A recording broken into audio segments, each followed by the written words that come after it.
Very nice. Oh, we've got a mirror. Yes, we've got a mirror. Ready? Yeah. Here we go. Yeah, absolutely. Pop, bang, bang, pop, pop. Second drive video, everyone, but it's the first drive for Fran. Fran's in the car. Yay! First time, actually. It is, yeah, it's lovely. We didn't actually take this car out for a test drive because I don't know. I'm a big believer, a bit like Matt of High Peak Autos. If you ever watch him, that I personally think that certainly if you've driven a lot of cars in your time, and you're not bothered what you drive. Test drives have become all but irrelevant in the modern world because, providing the garage is trustworthy, and I trusted KGF that everything was going to work fine. I knew I was going to love the car, even though I'd never drove an S70 before. So we never actually took it for a test drive. So Fran obviously had a sit in the car and a good poke and prod and checked the car all over. But we never actually drove it. So the first drive that I did, of course, was in the first drive video because I wanted you to get the same. I wanted you to see my reactions when I drove Philomena for the first time, and I'm starting to get used to saying Philomena now. You'll be pleased to know. But yeah, first time that Fran's in the car, so Fran is nice and comfortable, hopefully. I am. In your leather upholstered, heated, although the heated seats are on today because the day's quite warm. Yes. Leather upholstered seating. Nice. Very comfortable. But as I've said before, Saab and Volvo, known for having pretty much the most comfortable seats in the business. Yes. And it's all the other funky stuff.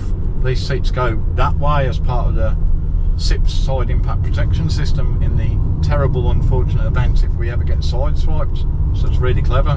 So the seats aren't on rails just like that, but the actual rails themselves allow the seat to move away from the impact, which I think is really clever. Obviously there's an airbag there as well, but just additional safety. Then of course they're anti-submarine seats, so you don't slip underneath the seatbelt. And you've got these really funky headrests. I love the headrests in this car. I'm just going to cool the air down a bit because it's a bit warm today. Warm. It's a lovely warm day. So yeah, it's just an extremely solid, safe. You just feel safe. Now of course, modern technology in the brand new Volvos, of course, is going to mean that they're even safer. But let's be honest, Volvos, well, we always said they were built like a tank. Yes. And of course, you did have one experience in a previous Volvo. I did. I briefly touched on it on the reveal video, everyone. But yes, the first Volvo I owned, that had only been owned by one previous owner, an owner to which I knew because it was my boss's father. I think the car was only about a year old, bless it, but it was a Volvo S40. I'll put some photos on screen now, actually. I pampered that car for a few months and then was involved in quite a nasty accident, which wasn't my fault. I'm not going to go into the details of the accident, but let's just say it was struck from the side and it was struck from the front, but of course the car did what it needed to do and I just got out without any marks whatsoever, which at the end of the day is what it's all about, isn't it? Because although I love my cars, the reality is they are just some of their parts, and obviously life is by far the obvious more precious item. But it did its job. I was gutted. I was particularly gutted because I just fitted 2 new tyres to it, and I had to argue to get some of the value back of those new tyres with the insurance company. But yeah, very safe cars. When I drove this car back in the first drive video, it was a very windy day. I'm not sure if it made the edit or not, I can't remember, but I do remember driving along the A1 and you could hear the gusts of wind hitting the side of the car, but the car didn't move. I can't remember what weight this car is. I'll put it at the bottom of the screen now, but it weren't moving for nothing. It's a whole feel of solidity when you, from the moment you open the door and shut the door, it just feels, you feel cocooned, you just feel really safe, it just feels really solid. So as I said on the reveal video, I've always lusted, and I've said it when I've seen such cars at car shows, I've mentioned it on videos before. If I see an 850 T5R, particularly in estate form, or an 850R, or even the later S70R or V70R that would have been the estate equivalent to this one, of course I'd love one of those. slightly smaller engine, turbocharged, a lot more power. Of course I'd love one, but I bought this on condition and the history file. It really is as simple as that. So am I disappointed in the slightest? No, I can't use the word disappointment at all with this car, because so far, touch wood, we have some red wood on the dash. I don't know if it's real or not, but it looks nice. Yes. Touch wood, no, we've had no problems at all, but it drives silky smooth. And I know I said in the reveal video that yes, it's not the 20 valve version, it's the 10 valve version. And yes, had it been a 20 valve version, I would have been singing its praises. There is not that much difference, in my humble opinion, between the 10 valve and the 20 valve. There is certainly not much difference from a performance point of view, which is what I discussed in that video. Please go and check the reveal video out if you've not seen it, everyone. I'll tell you what this car reminds me of. In the sort of late 70s, I guess, my Uncle Bill, he had a Chrysler 180. I think it was a 2 litre, and it was definitely an automatic. It was an extremely comfortable car, extremely quiet car, lovely to travel in. I was always in the back because of course my aunt was in the front. Always comfortable, always smooth. It's an old style automatic. This car is an old style automatic, and it kind of brings back a lot of memories, nice happy memories of course, of me travelling around in my Uncle Bill's Chrysler 180. He later sold that and bought one of the last Cortinas, because it was a Cortina Crusader, but again that was an automatic, but again an old school automatic. So I became quickly aware that driving along the roads in this car, it just takes me right back, and that's what classic cars should do, shouldn't it? My MG Metro takes me right back to when I first owned an MG Metro, the same colour, same year, same reg almost, back in 1990. Why the Hillman Imp takes me back to my late father's first car. These cars bring back memories, and that's what it should be about. Because I'll tell you a little secret, if you're not as old as I am, nostalgia becomes a big thing as you get older, or it certainly has for me. Start looking at the photos, the old photos and stuff. Now, of course, back in my day, photos, well, they were a bit more rare and therefore a lot more precious, because, well, we didn't have phones to take photos, did we? I seem to remember having a simple little camera with a cartridge that had, I think it was 24 exposures, and you were lucky if you got about 10 of them that you were happy with once you sent the film off, and it came back a couple of weeks later from bonus print or true print or whatever it was. Normally they were either hazy or you got your finger or thumb in front of the lens. So of course what pictures I do have in my past are very precious, but nowadays people are taking pictures all the time, aren't they? And we're taking videos for the channel, so we're not struggling for building history for our children when they grow up. This is just so quiet, so smooth, even with the horrendously bumpy roads in the UK at the moment. It's a lovely place to be.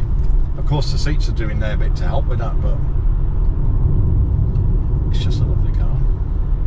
And look, I'm going to go quiet now, which is unusual, and I'm going to let you listen to the car, and I'm going to see if Fran can come up with something to say to you whilst I'm listening to the car,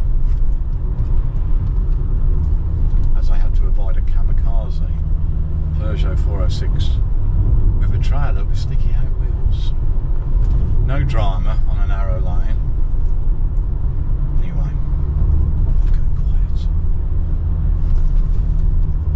No pressure for Fran. 2 seconds later. So we've had our bit of quiet. So how are you going to entertain our viewers for the last minute of this drive then? Oh, I don't know.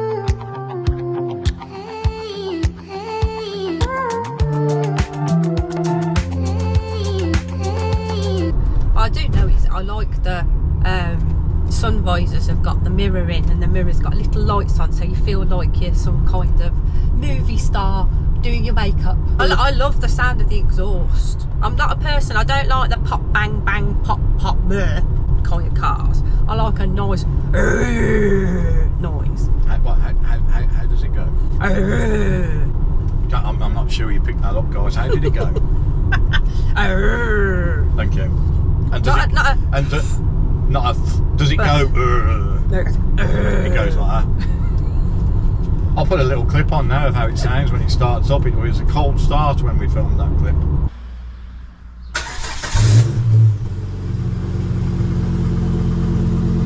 Have a look around, see if there's anything else you can tell our wonderful viewers before we let them go. I like the little hazard lights as well up in the light cluster. Oh, the seatbelt warning. Yeah. Yeah, when you get in a Volvo, or certainly when you get in this Volvo, but of course it's going to be pretty much all Volvos in it because safety is, we've already said, they're safe cars. Yes.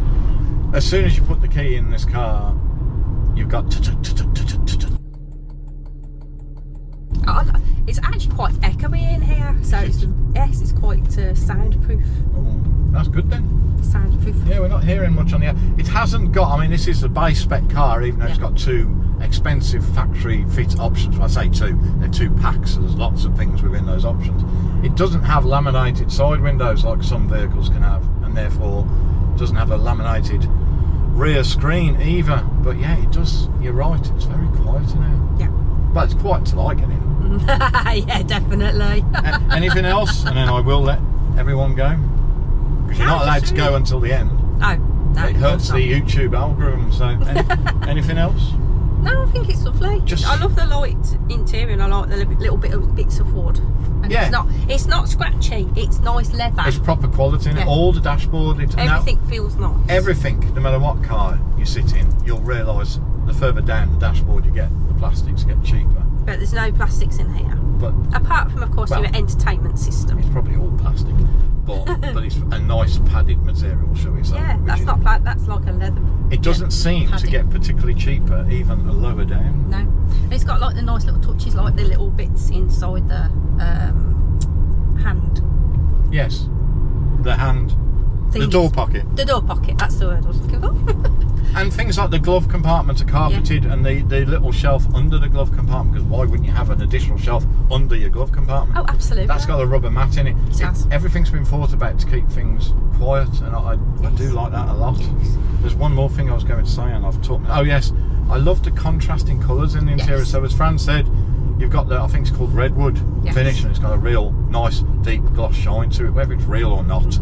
It looks lovely. It's got a deep gloss shine and to on it. your door cards you've got a nice like browny grey colour, and then your light creamy colour, and then you go back to your brownie. Yeah, Fran's beat me to it, you say. Aha! So yes, you've got a darker trim here, if you can see that bit at all on camera, and a lower trim on the door that are both darker, but it's accented.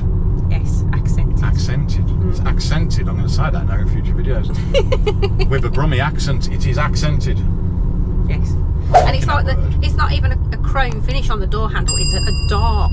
Yes, it's like a dark chrome, isn't it? It's like a hematite. It's not a brush chrome. Yeah, it's not a brush chrome, it's a darker chrome. But yes, this accented item here. The accent is lighter, and that lighter is carried on with the colours of the seats. Yes. So it's just the darker, the lighter. It's just absolutely beautiful. Guys and girls, ladies and gentlemen, thank you very much as always for watching the video. If you liked it, if you found us even remotely interesting or entertaining, hit the thumbs up button, because it really does help build the channel. And if you're not subscribed, there is going to be a link that's going to pop up here. There's also a link lower down for our travel channel if you're interested. But if you're not subscribed to the car channel, why not hit the button when it appears? Hit the link. It's completely free, but it does show your support, and it helps build the channel. Thanks for watching, everyone. Enjoy what you're driving, and see you on the next one. That'll do for me. Quiet in here. If I leave this bit on camera now, the viewers will think they've gone deaf. There's an extra lever there, an extra knob. What do you think that's telling you? Is that blowing in your face? No, not particularly, although obviously it's at face level. That's not what it's saying. What's that? I'm going to put Fran on test now. What do you think that's all? I don't know. So there's an extra toggle wheel next to the ventilation, so you've obviously got one for each vent. It does that. In the centre of the dash, so you've got one for Fran, of course, and one for the driver. And there's a little sort of airflow, or 2 airflow arrows above each of the ones directly next to each of the vents. So you've got one for each vent, of course. But then I've got an additional toggle wheel. Is that for the back? No. I think there's something for the back for the vents. Is there something at the back for the vents? Can't remember. Probably. I think there is actually, but I'm not in the back, so I'm not I can't sure tell there you. is now. I've found the back, but no, there's another one, and it's got a picture of a sort of person sitting in a seating position with a blue arrow pointing at the face. So the blue arrow should be a good clue. And I'll tell you what, as an old Austin Rover guy, Metros had this, but not as a separate toddle wheel. So that one is a fresh air vent, so no matter what you're doing with the heating, it's allowing fresh air to come into the driver if you so wish. Oh, very good. Or turn it off if you need to warm the cabin up quicker. Yeah. I did say we'd ended, but people that know us and watch our videos know that I never end the video when I say I'm ending it. No, he just keeps going. So I'm ending it now. See you later. Bye.